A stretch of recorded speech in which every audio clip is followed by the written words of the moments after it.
Oh, it's fun, crazy. It's painful, but it's wonderful. What is the name? It's Reusse Unchained. So I have not read the full story here on StarTribune.com. The Reusse Ramblings of an 80-year-old as of today. Happy birthday, sports writer. But you do reference in timely fashion another Nebraska Gophers football game that took place in here. Yes. 84-13 in 1980. I don't think it's going to be that bad tonight, but we'll Oh, see. no, I don't either. I think, it is astounding when you consider. I should have looked it up before we came on because I did something on how I think Nebraska won 13 or 14 in a row against them, something like that. And the margin of victory was like 600 and something to 150 and since then, a lot of it is a reflection of Nebraska's football and what's happened to it. But also, Flex beat them five in a row. That's pretty astounding, to say the least. I remember, when they beat them the first time, it was like, whew, we know Nebraska's down, but we don't think that the Gophers can actually dominate them. It is funny. I remember before that game when they came up here and they beat them, half the crowd was Nebraska and they were still optimists. Last time they were here, which had to be 2 years ago, I went down to Lions Pub on the afternoon to see if there were many Nebraska fans around. Well, I don't think Tom's was open yet, so I went down there and there were only about 12 of them in, and they weren't real happy right then. I think maybe when Rule first came there, and certainly Rule hasn't worked out like they hoped either. He's been okay, but and now the rumor that he might be going to Penn State, that'd take a lot of guts for Yeah, him. there's actually, it feels like there's a lot of drama because there's also the layer on top of this that Nebraska, I think they're 5-1. They don't have Ohio State or Oregon on their schedule. And then Penn State is on their schedule later. But if they win tonight, they Yeah, actually have a path to like 10 or 11 regular season wins if they keep going and maybe sneak into the college football sneak playoff. But into if the they playoffs. Yeah. lose, you could see Matt Rule maybe just taking a Yeah, hike to yeah. Penn State. Well, the tumble, the disaster that Penn State became has changed a lot of things and a lot of schedules, right? Did you hear the rumor? You might even give it to me that one of the big reasons for Franklin getting fired was Adidas. Oh, I have not heard this. That No. Adidas is, they're one of the big, the big companies, Nike and Adidas and the rest of them have their featured schools. I mean, the Gophers are, I think they're, what are they? I don't know what kind of school they are, but they aren't one of the featured ones. But Penn State is, you know, they're an Adidas school, and apparently they were not happy. And Adidas doesn't help with the $50 million buyout, do they oh, I think directly? they might. I think they might. I think that might be part of it, to say the least.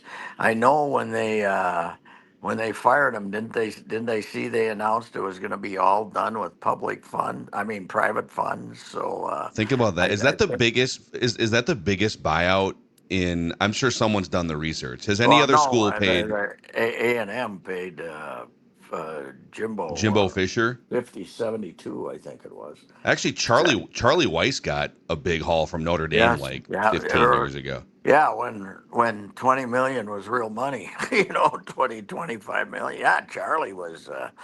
I was down there when Charlie, was a hero for about 2 years there. I saw the Bush push down there against, when they. I think that was Charlie coaching then. I think he was. Yeah, he Wasn't he? was. Yeah, he Yeah, thought the game was over. He was halfway out on yeah. the field, arms in the air. Yeah, and that didn't last long either. So it is a. I keep saying this, Phil, and my 100 years in sports writing and everything. That what's happened in college sports the last 3 years is the damnedest thing that's ever happened in my lifetime. As I always say, Musselman got 125 violations. 65 of them were when the green Oldsmobile was driven out of the parking lot by Flip Saunders. Basically, they had the Bill Klein, who I knew up at St. Cloud, gave him a green Oldsmobile, and the players were using it. And every time the players used this car, it was a violation. Now they got was it Texas that had the was showing the Ferraris down there outside the office that come and get one of these fellas to the players. Yeah, It it's is incredible, but yeah, this Gopher team is. I don't think they've been as good as we kind of thought. I think everyone thought they might be at the same level they've been the last couple of years. The weird thing is they really haven't gotten the running game going. Darius has been hurt in and out, but they haven't. yeah. They did against Buffalo when they ran the last 9 minutes of the game to beat them, but they haven't really. They haven't been quite as their line play isn't as good as it's been on either side of the line, and I think they're pretty ordinary. But who knows? I mean, Penn State comes in here, turns it over a couple of times, and you got a chance. They should have a good crowd tonight, right? They should fill it, right? I know a couple of Mackeys are going to be there helping with the Oh, really? attendance tonight. Okay. So All right. Friday night football. Are you going to be there tonight? No, this is, we got the birthday festivities, so we got the family coming over, and plus They the, don't want to all go to the Gopher-Nebraska game no, to no, celebrate. not in tailgate. Now, I heard a rumor that the Babu pregame festivities have been shut down. Yeah. She doesn't tailgate anymore. What No, happened? I think she's been covering the games like in the press box. But she Yeah, but it was retired. after like a couple decades, the best tailgate The I drunken think in those tailgate has 20 been years. Yeah. closed. Yeah, that's a big blow to the franchise, I would think.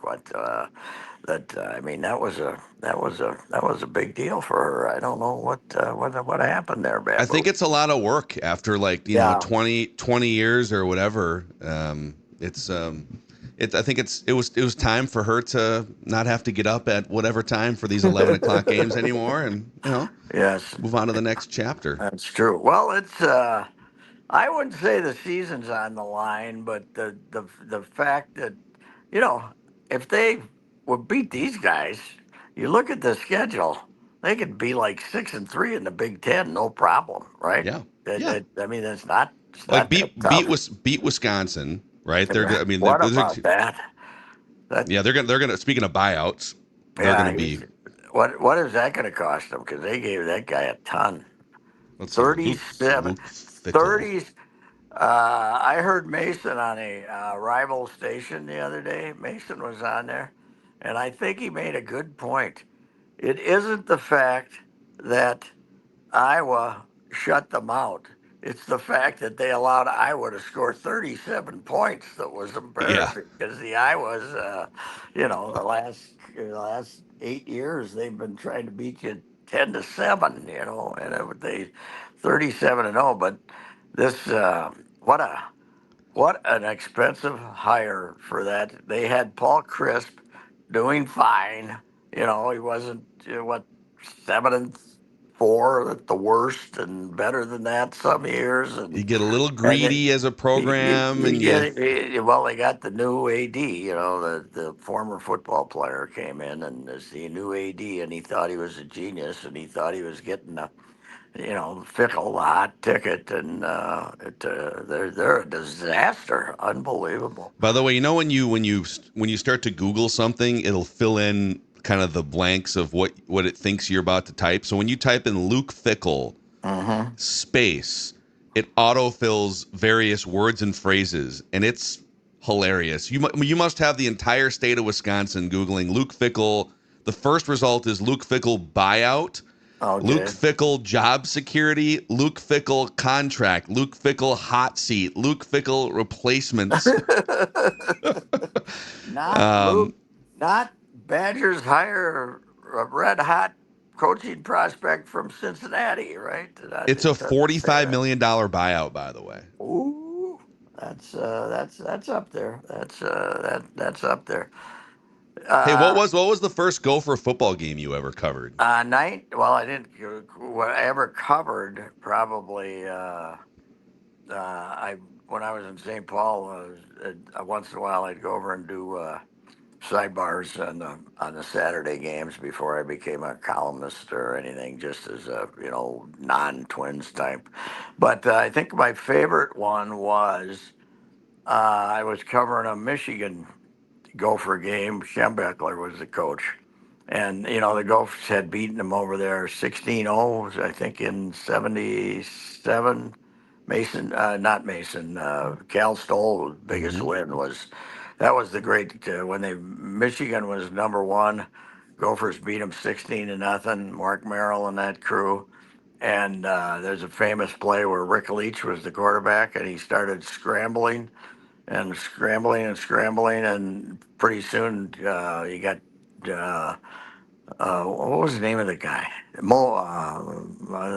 Good tackle, Midbow, I think Midbow, and tackled him for like a 25-yard loss. And Cal Stoll was effusive after the game, and he said, "Old Midbow was going to chase him all the way to Stubborn Herbs,"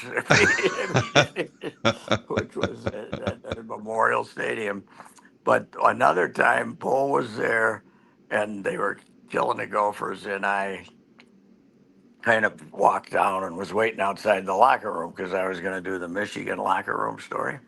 And they, the security guard out there says, just like 5 minutes ago, he says, "You want to go in?" I said, "Sure." I went in and I stood in the Michigan locker room, and then the Michigan came in, and I'm hiding back in there, and I hear Bo's post game speech in which uh, he referred rather profanely to the Gophers' lack of toughness. Okay, and I got to hear the speech, and then he comes back, and then the media is left in, and all of a sudden he's standing there, and I come on kind of as quietly as I could, stood behind him, and all of a sudden he looked at me like, "Where did this guy come from?" And so it gave me a good sidebar inside what Bo was actually saying about the Gophers in the. But that was, I did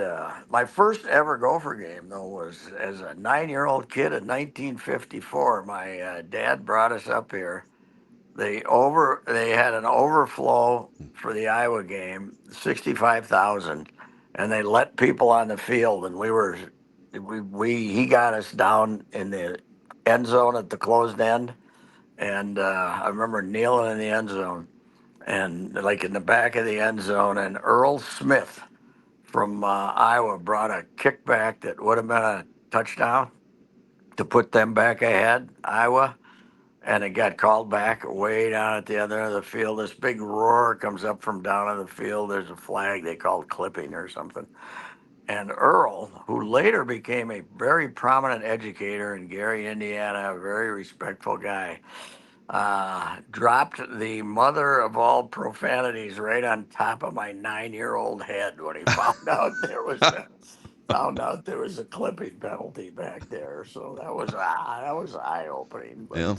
Yeah. and I didn't go to another Gopher game until '59 when Murray got hung in effigy after the Wisconsin game, and we were walking. They were 1-8 in '58 and 2-7 in '59, and Sandy Stevens was a sophomore quarterback playing 1/3 of the time, but my brother was up there living in a dorm, and outside the dorm at Territorial Hall, they had Murray swinging after that game. And the And then they won the national title the they next went to year. the Rose Bowl. Yeah, the next year they went to the Rose Bowl because we had discovered the joys of integration, which Iowa started bringing in black players from the South in the mid '50s and went to a Rose Bowl or two, and we finally said, this isn't a bad idea, and Yeah, let's bring some good they players brought in. in Yeah.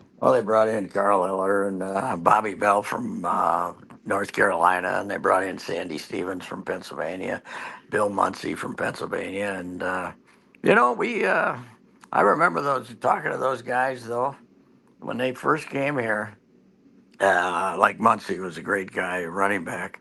Uh, he he said they used to go downtown to just stand on the corner and talk to some other black people because there was like at the U there were like 10. You Yeah. know, it was just it was a different world to say the least. But Yeah. Yeah. Gophs, yeah, I mean, hey, Fleck, I'm not exactly filling him with praise, but beating Nebraska 5 in a row, man alive, Yeah. that's Yeah. unheard of.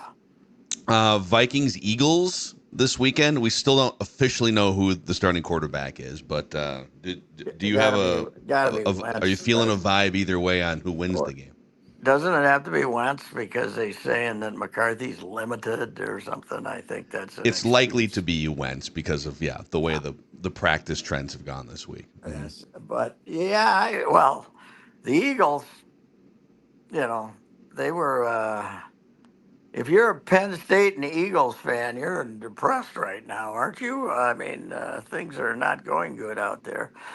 They And can't run the ball. That's the I crazy thing. yeah, I kind of watched. Yeah, they got Saquon and they can't run the ball, and it looked like they were almost early in the year not trying to run him as much. You know, not maybe to give him so much responsibility.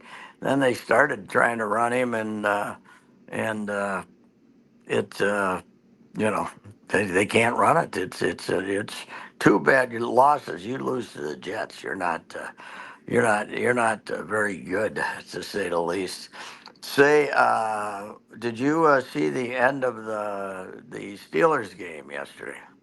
I did. Yeah. Joe Yeah, Flacco, by the way, can still yeah. combined ages of those quarterbacks equals one How, Patrick Reusse now. how about old Aaron Rodgers though throwing the ball 70 yards at the end of the game trying to Yeah. get a touch? I couldn't believe that. Have That you was in your unbelievable. life covering and watching sports? Is he the number one Hail Mary thrower in He football is history? fantastic because he not only he gets it up there, he gets it up high in the sky. Who's the guy that caught the big tight end that caught the one in the end zone against Oh my Detroit? God.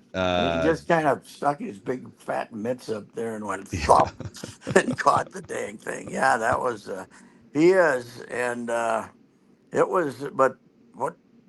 How's Flacco doing this? They had to run him out of Cleveland. He was so terrible, and then But he's played pretty good in Cincinnati. Cleveland's also just such a weird, messy franchise that if you, not that Cincinnati is a great run franchise, but No, if you're Joe Flacco and you come in and you got those two wide receivers, I mean, he literally spent the whole night saying, if you can protect me for 2 seconds, I'm just going to throw it to Jamar Chase for 3 hours and yeah.